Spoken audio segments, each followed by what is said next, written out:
Madam నమస్తే madam. నమస్తే అండి, చెప్పండి.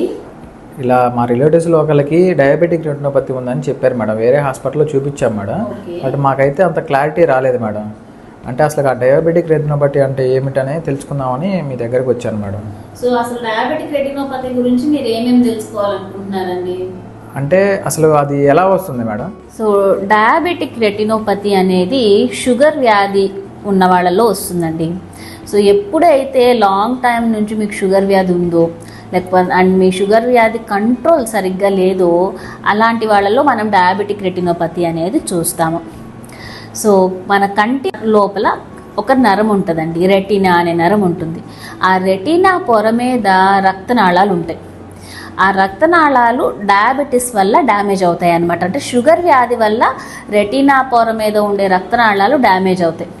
ఆ డ్యామేజ్ కారణంగా వచ్చే ఇబ్బందినే మనం డయాబెటిక్ రెటినోపతి అంటాము. సో షుగర్ ఉన్న వాళ్ళల్లో కేవలం కంటి నరం మీద ఉండే రక్తనాళాలే కాదండి, శరీరంలో ఎక్కడైనా సరే రక్తనాళాల డ్యామేజ్ అనేది రావచ్చు. ఒకవేళ ఇదే డ్యామేజ్ కిడ్నీస్లో వస్తే దానిని మనం నెఫ్రోపతి అంటాము. అదే డ్యామేజ్ హార్ట్లో రావచ్చు, బ్రెయిన్లో రావచ్చు, ఇంకా వేరే ఏ ఆర్గాన్లో అయినా రావచ్చు.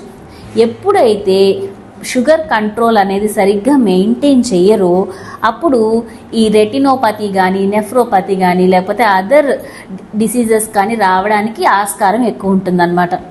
సో షుగర్ కంట్రోల్గా ఉంటే నెఫ్రోపతీస్, రెటినోపతీస్ అనేవి తొందరగా రావు.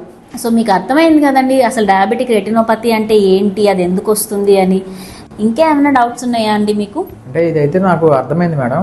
బట్ దీంట్లో ఎటువంటి లక్షణాలు మనం చూడవచ్చు మేడం? సో డయాబెటిక్ రెటినోపతి అనేది మనము స్టేజెస్గా గ్రేడ్ చేస్తామండి.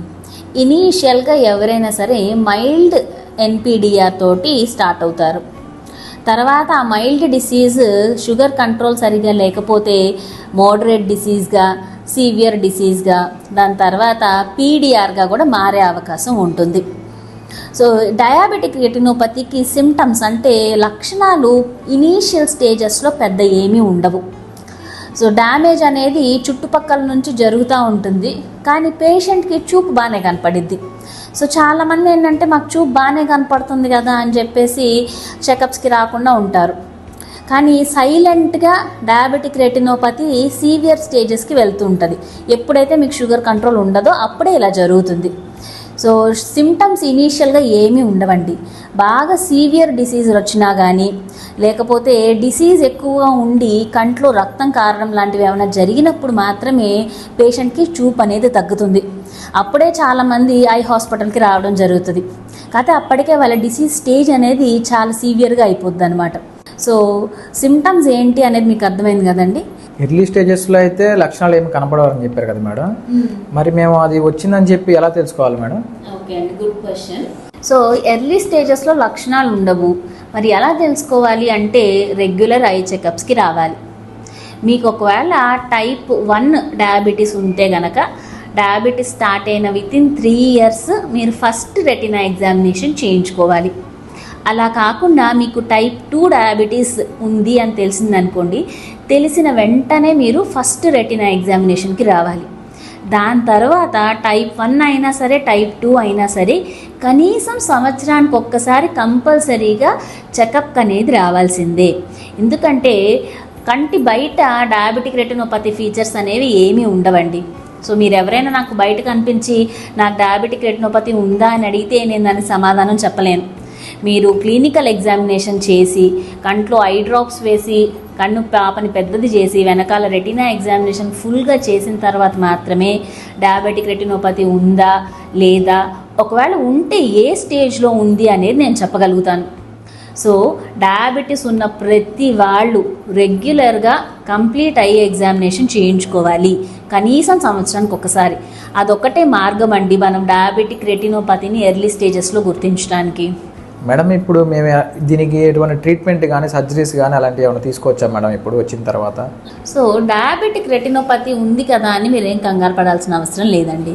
ఇప్పుడు డయాబెటిక్ రెటినోపతికి చాలా ఎఫెక్టివ్ ట్రీట్మెంట్స్ అనేవి ఉన్నాయి.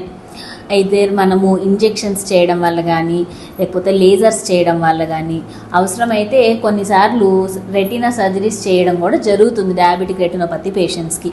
వీటన్నిటి ఎయిమ్ ఏంటంటే వాళ్ళ చూపు అనేది తగ్గకుండా వాళ్ళకి యూస్ఫుల్ విజన్ ఉండేటట్టు మనం ట్రై చేస్తాము. సో డయాబెటిక్ రెటినోపతి వచ్చిందని కంగారు పడాల్సిన అవసరం లేదు. మన దగ్గర ఉన్న ఎఫెక్టివ్ ట్రీట్మెంట్ మొడాలిటీస్ వల్ల మీ విజన్ మనము చాలా వరకు సేవ్ చేయగలుగుతాము. కాకపోతే డయాబెటిక్ రెటినోపతి గురించి డిస్కస్ చేసుకోవడానికి ముఖ్య అంశం ఏంటంటే ఇది చాలా ప్రివెంటబుల్ డిసీజ్ అండి. అంటే అసలు డిసీజ్ సీవియర్గా అవ్వకుండా మనము కాపాడుకోగలిగే స్టేజ్ ఉందన్నమాట. సో ఎప్పుడైతే ఎర్లీగా డయాబెటిక్ రెటినోపతి డయాగ్నోస్ చేస్తామో పేషెంట్స్ కనీసం అప్పటి నుంచైనా గుడ్ డయాబెటిక్ కంట్రోల్ అంటే గుడ్ షుగర్ కంట్రోల్ మెయింటైన్ చేస్తే సీవియర్ స్టేజెస్కి వెళ్లకుండా ఉంటారు. సో మీకు ఎవరైనా డయాబెటిక్ రెటినోపతి ఉంది అని చెప్తే కంగారు పడాల్సిన అవసరం లేదు. ట్రీట్మెంట్స్ ఉన్నాయి దానికి. అండ్ అలాగే అది సీవియర్గా అవ్వకుండా కూడా మీరు చేసుకోవడం మీ చేతిలోనే ఉంది. సో ఈ డీటెయిల్స్ అన్నీ చెప్పాను కదండి మీకు ఇవాళ. సో మీకు డయాబెటిక్ రెటినోపతి గురించి ఉన్న డౌట్స్ అన్నీ క్లియర్ అయ్యాయా? క్లియర్ అయినాయి మేడం. మీరు ఈ విధంగా మొత్తం చెప్పినందుకు చాలా థ్యాంక్స్ మేడం. ఓకే అండి, థ్యాంక్ యూ.